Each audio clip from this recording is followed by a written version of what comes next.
సంవత్సరాల తరబడి ఎన్ని మందులు వాడినా మీ మోకాల నొప్పులు తగ్గట్లేదా? ప్రాణ పెయిన్ క్లినిక్ లో అత్యాధునిక చికిత్స.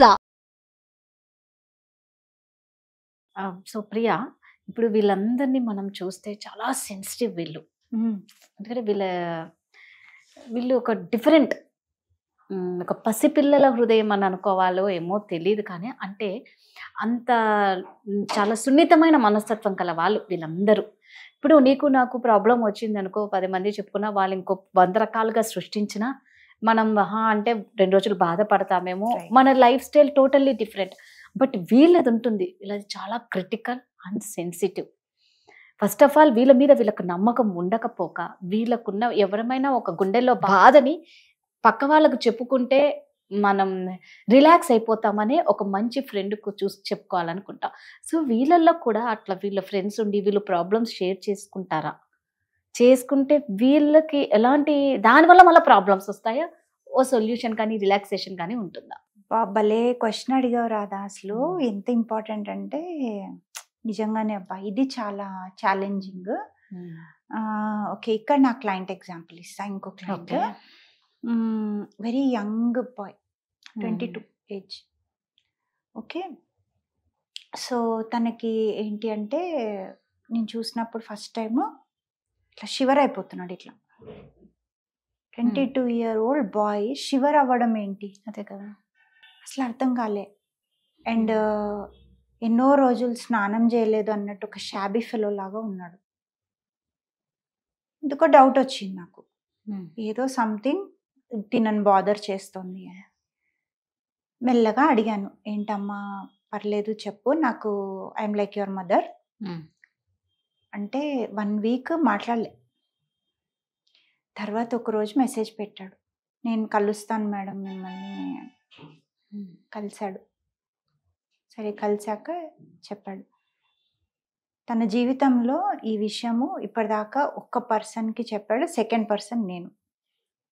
ఆ పర్సన్కి చెప్పినందుకు తనకి ఎవరైతే ఇట్లా క్లోజ్ అనుకుని చాలా అప్పటి వరకు ఒకటే కంచం ఒకటే మంచం అన్నట్టు, జాన్ జిగిరి రామ్ ప్యారే అన్నట్టు బాగా క్లోజ్గా అన్నిట్లో ఇంకా ఉండే ఫ్రెండ్ ఈ విషయం పాపం తిని చెప్పుకోగానే ఒకటేసారి ఇట్లా నువ్వెవరో నాకు తెలీదు అన్నట్టు మొత్తం కట్ చేసేసాడు అన్నమాట.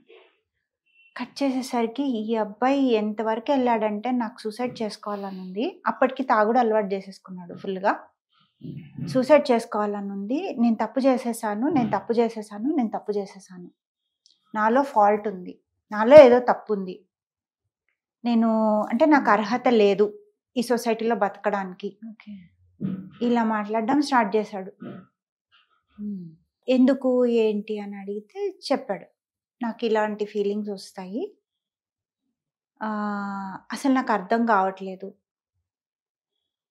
ఇంట్లో ఎవ్వరు మాట్లాడరు తనతో, ఫాదర్ ఎప్పుడు డ్రింకింగ్, వైఫ్ని కొట్టడం, డామినేషన్,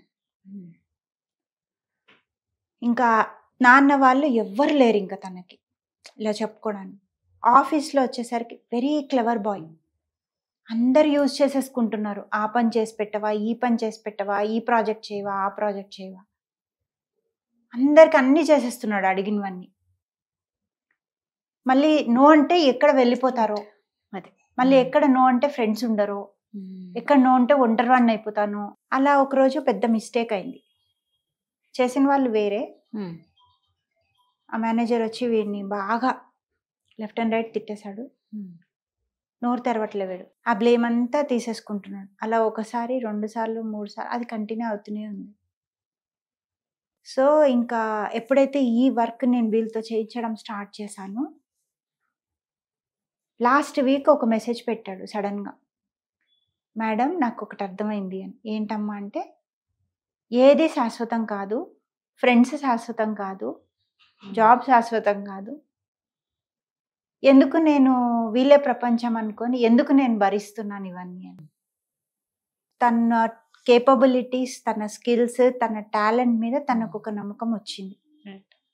దట్ నాకు ఐ డిజర్వ్ ఇంకా మంచి జాబ్ నేను డిజర్వ్ చేస్తాను అని కోర్స్లో జాయిన్ అయ్యాడు నెక్స్ట్ లెవెల్కి వెళ్ళడానికి. Very good. తర్వాత ఊరెళ్ళాడు. ఊరెళ్ళాక మ్యాజికల్గా మెసేజ్ పెట్టాడు, మేడం నేను ఊరు వచ్చాను అండ్ నేను ఎప్పుడు మాట్లాడని వాడిని మా నాన్నతో కూర్చుని మాట్లాడాను. అంటే మామూలుగా ఇంటి విషయాలు అవి ఇవి, తన విషయం బయట పెట్టలేదు ఇంకా. బట్ ఆ బాండ్ ఏదైతే ఇంతకు ముందు లేదో ఇప్పుడు చాలా స్ట్రాంగ్గా, ఇంకా వాళ్ళ ఫాదర్ కూడా చేపట్టుకొని నాన్న నువ్వే బాధ్యత తీసుకోవాలి, ఇంటిది నువ్వే చూసుకోవాలి, ఇల్లు కడుతున్నారంటే ఇప్పుడు ఊర్లో.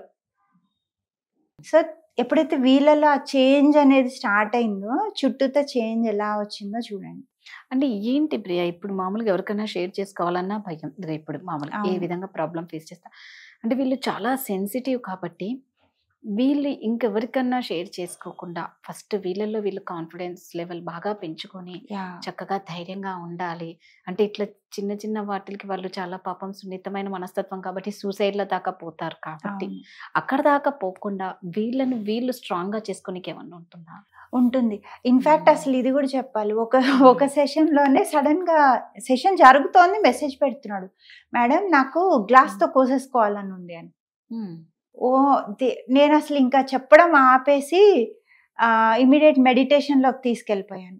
ఒక టెక్నిక్ చెప్పా కదా, హో పొను పొను అని, చాలా స్ట్రాంగ్ చేసి మనకి ఎప్పుడైతే ఈ బ్యాడ్ ఫీలింగ్స్ వస్తుంటాయో, ఈ యాంగ్జైటీ వస్తుందో, ఈ భయం వస్తుందో, ఆ హో పొను పొను చేసుకొని ఆ ఎనర్జీస్ని మనం క్లీన్ చేసుకోవచ్చు.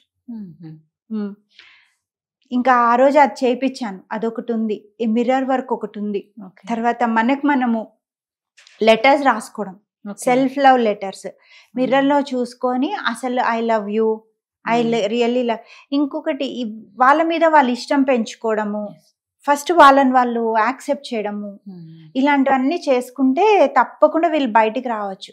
ఇంకొకటి ఏంటంటే వీళ్ళు ఇప్పుడు తినని ఈ బాబుని తినని యాక్సెప్ట్ చేసే వేరే కమ్యూనిటీ ఉంటారు కదా, అందులో యాడ్ చేసేసరికి సపోర్ట్ దొరికిందిగా. ఇప్పుడు చక్కగా ఇక్కడ చెప్పుకుంటున్నాడు, ఓపెన్ అప్ అవుతున్నాడు, ఇక్కడ ఒక సొల్యూషన్ దొరుకుతుంది తనకి. లైక్ మైండెడ్ పీపుల్ ఉన్నారు, జడ్జ్ చెయ్యరు తినని. సో వాళ్ళు యాక్సెప్ట్ చేస్తారు కదా. కరెక్ట్. సో ఇలా ఇప్పుడు కొంతమంది అసలు అర్థమే చేసుకోరు మనల్ని, కొంతమంది అర్థం చేసుకోవడానికే ట్రై కూడా చేయరు. అసలు అర్థం చేసుకున్నా కూడా వాళ్ళ ఇగో గా నెట్టేస్తూ ఉంటారు. ఎందుకు అలాంటి వాళ్ళు? మనకి క్లోజ్ రిలేషన్స్ ఉంటారు, కొన్ని రోజులు పక్కన పెట్టేసి మన మీద ఫోకస్ చేసుకొని మన మీద మనం బాగా ఫుల్ ఇంకా high confidence, high self love, ఇది మన మీద మనం వర్క్ చేసుకుంటే డెఫినెట్ గా దీంట్లో బయటకు వచ్చి ఒక్కసారి ఆ సక్సెస్ కి రీచ్ అవుతాం చూడరాదా, అప్పుడు వస్తారు అందరూ. రైట్, ఖచ్చితంగా. స్వీట్ రివెంజ్ మన హరిత చెప్తుంటుంది కదా, స్వీట్ రివెంజ్ అని. అంతే, మన సక్సెసే మన వర్క్, మన మీద మనం ఫోకస్ చేసుకోవడం, మన కోసం మనం టైం తీసుకోవాలి రాదా. ఇన్నర్ వర్క్ అనేది ప్రతి ఇండివిజువల్ వాళ్ళకి వాళ్ళు చేయాలి. ఒకళ్ళు వచ్చి మన ప్రాబ్లం ఫిక్స్ చేస్తారు అనుకోవడం మాత్రం చాలా రాంగ్. అసలు మన లైఫ్ రెస్పాన్సిబిలిటీ మనమే తీసుకోవాలి. రైట్, ఖచ్చితంగా. ఎప్పుడు ఒకరి మీద డిపెండ్ అవుతే అది ఏ రోజుకో రోజు దెబ్బ కొట్టడం ఖాయం. కాబట్టి మనం ఇండిపెండెంట్గా మనం నిజంగా ఉండడం, ఏదొచ్చినా స్ట్రాంగ్గా ఉండడం, ప్రతిదీ యాక్సెప్ట్ చేయడం, మనల్ని మనం లవ్ చేసుకోవడం, ఇవన్నీ చాలా ఇంపార్టెంట్. అప్పుడే మంచి స్ట్రాంగ్గా ఉండి ఏదొచ్చినా ఓకే కమాన్ అని రెడీగా ఉంటాం ఫైట్ చేయనీకి. Thank you so much. Suman టీవీలో మీ పర్సనల్ అండ్ బిజినెస్ ప్రమోషన్స్ కోసం కింది నెంబర్కి కాంటాక్ట్ చేయండి.